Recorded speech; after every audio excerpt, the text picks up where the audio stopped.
हमारा मन इस दुनिया का सबसे पावरफुल हथियार है, लेकिन हम ठीक तरीके से इसका उपयोग नहीं कर पाते। साधारण सी बात है, हम अपने मन में जिस तरह के बीज बोएंगे, हमें फल भी ठीक उसके अनुरूप ही मिलेगा, लेकिन हम उस मन में ठीक तरह से बीज डाल नहीं पाते हैं। अगर आपके मन में भी हमेशा नकारात्मक, बुरे और अश्लील विचार आते रहते हैं और आप इस तरह सोचते रहते हैं जिसे आपको नहीं सोचना चाहिए, तो भगवान बुद्ध से समझिए कि कैसे आप इसे बिल्कुल साफ कर सकते हैं। एक बार भगवान बुद्ध का प्रवचन सभा में प्रवचन दे रहे थे। उनके समक्ष बहुत से उनके शिष्य बैठे थे। इसी बीच कुछ नए शिष्य भी थे जो किसी लोभ लालच में आकर भिक्षु बने थे लेकिन वे शिष्य शारीरिक रूप से सभा में बैठे थे, लेकिन उनका मन उस सभा में नहीं था कि उनका मन बहुत ज्यादा दूसरे स्थितियों में रस ले रहा था। उनका मन अभी भी बहुत ज्यादा शक्तिशाली था। और यह कोई नई बात नहीं है। मनुष्य का मन अक्सर ऐसी गलतियां करता रहता है। मन उस चीज में हमेशा आनंद देखता है, तलाश करता है, और इस तरह वह बोध भिक्षु बुद्ध के समक्ष बैठे हुए थे। यहाँ समझने वाली बात यह है कि मन इतना भी शक्तिशाली हो सकता है जो बुद्ध जैसे महान शख्स के बैठने के बावजूद भी कि उसे अनदेखा कर दे है। लेकिन भगवान बुद्ध की उपस्थिति भी इतनी कमजोर नहीं है कि बुद्ध के समीप बैठे लोगों के मन को चोट न पहुंचा सके। तो कि बुद्ध की बातों में इतनी जादू थी कि बुरे से बुरे लोग भी, चाहे कितना भी भटका हुआ मन क्यों ना हो, सभी शांत हो जाते थे। भगवान बुद्ध के शब्द एक बार किसी के कान में चला जाता है तो उसका रूपांतरण निश्चित है। इस सभा में बैठे उन नए नए भिक्षु का मन प्रयास तो करता कि उन्हें बुद्ध की उपस्थिति से वंचित रखा जा सके, परंतु बुद्ध की उपस्थिति ऐसा होने नहीं देती। गौतम बुद्ध बोलते बोलते अचानक चुप हो जाते हैं और यह सबके मन को स्ट्राइक करती है कि बुद्ध बोलते बोलते अचानक क्यों चुप हो गए। आप सभी लोगों का मन दूसरे जगह से हटकर बुद्ध के तरफ केंद्रित हो जाता है। फिर वह मुस्कुराते हैं और बोलते हैं, मेरे प्रिय भिक्षुओं, हमारा जीवन बहुत कीमती है। इसकी कीमत हमें तब समझ में आती है जब हमारे पास यह कम समय के लिए बचता है। इसलिए तुम्हारे मन में जो भी प्रश्न है, चाहे जैसे भी प्रश्न हो, अभी पूछ लो कि क्या पता कल यह पूछने का मौका ना मिले।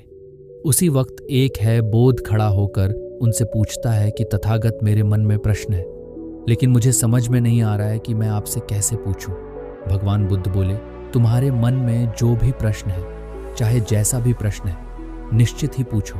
भिक्षु कहता है, बुद्ध, मैं सोचता था कि भिक्षु बनने के बाद मेरे मन के सभी बुरे और अश्लील विचार खत्म हो जाएंगे, परंतु ऐसा नहीं हुआ। मेरे मन में अभी भी बुरे विचार आते हैं। जितने भी अश्लील विचार है, जितने भी काम मोह है, उसमें अभी भी मेरा मन उलझा हुआ है। मेरा मन बार बार अश्लील विचार की तरफ जाता है। तो फिर भगवान बुद्ध बोले, यदि तुम्हारा मन अभी भी अश्लीलताओं में भटक रहा है और तुम्हें यह लगता है कि यह सब कुछ सही है, तो मैं तुम्हें नहीं रोकूंगा, क्योंकि मेरा उद्देश्य तुम्हें बांधना नहीं, मुक्त करना है। कोई व्यक्ति भिक्षु तभी बनता है जब वह हर चीज की निरर्थकता को देख लेता है। वह देख लेता है कि काम, वासना, लालच, अहंकार ये ऐसी प्यासी कुआं है जो कभी भी नहीं भरता है। वह यह भी जान लेता है कि सभी लोग इनको भरने में लगे हुए हैं, परंतु आज तक इनको कोई भी नहीं भर पाया। जब किसी व्यक्ति को यह लगता है कि कोई भी चीज इस जीवन को पूरा नहीं कर सकती, तब वह सब कुछ त्यागने लगता है और वह भिक्षु बनने का रास्ता भी चुन लेता है। और फिर भिक्षु दोबारा बोध से पूछते हैं, परंतु यही अश्लील विचार हमारे मन में आते क्यों हैं? बुद्ध बोले कि बुरे विचार उन सभी बीजों का फल है जिन्हें हम जाने अनजाने में बो रहे हैं। गौतम बुद्ध के द्वारा बताए गए इन बातों को इस तरह समझिए कि हमारे मन में बुरे विचार पैदा होने के लिए सबसे पहले जानकारी आती है। मैं अब उससे विश्वास बनता है और फिर विश्वास से हमारे विचार की उत्पत्ति होती है और फिर यह व्यवहार में परिवर्तन हो जाता है। वह भिक्षु फिर पूछते हैं कि बुद्ध, अब हमें क्या करना चाहिए?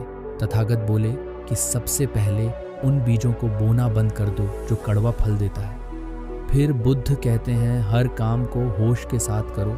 ये होश, इसका मतलब ये नहीं होता कि हर काम को उल्टे सीधे तरीके से करो। इसका मतलब ये होता है कि हर काम को करने से पहले उसका परिणाम क्या होगा ये जानो। क्या वह काम करने से आपको क्षणिक आनंद मिलता है या क्षणिक लाभ मिलता है, तो ये काम का कोई अर्थ नहीं है। जिस प्रकार अश्लील विचारों से हमें थोड़ी देर के लिए आनंद मिलता है और बाद में हम अपने आप को कोसते हैं, ये क्षणिक लाभ के गिनती में आते हैं कि कोई भी काम करो तो अपने आप से पूछो कि वह काम हम क्यों कर रहे हैं, उससे हमें क्या लाभ होगा है।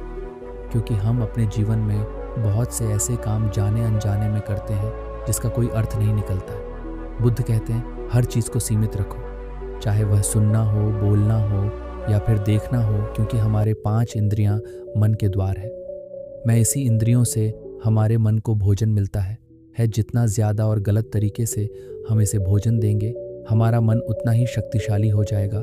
इसलिए जितना भोजन ज़रूरत है उतना ही इस मन को देना चाहिए।